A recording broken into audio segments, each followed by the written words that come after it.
হেরে গেলাম, হেরে গেলাম, হেরে গেলাম। টলের শিকার হয়ে গেলাম, ট্রাইব্রেকারে যেয়ে হেরে গেলাম।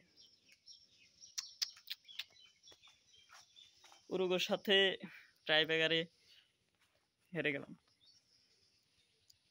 আগেই বলছিলাম, যখন দেখলাম যে ট্রাইব্রেকারে খেলা গেল তখনই ভাবছিলাম যে হেরে গেলাম, কারণ ব্রাজিল সবাই গোল করতে পারে না। এখন আর কি, টলও থাকবো, খেলাই দেখবো না, খেলা দেখার মজা শেষ। আফসোস। অনেকটি গোল মিস করছে, এর লিগে আজকে এই দশ। রাফিনিয়া যদি গোলটি করতো তাহলে আজকে হারতাম না। কুত্তার বাচ্চায় গোল করে না, এখন তো বাইরে থেকে বাইরে পারিবাম না।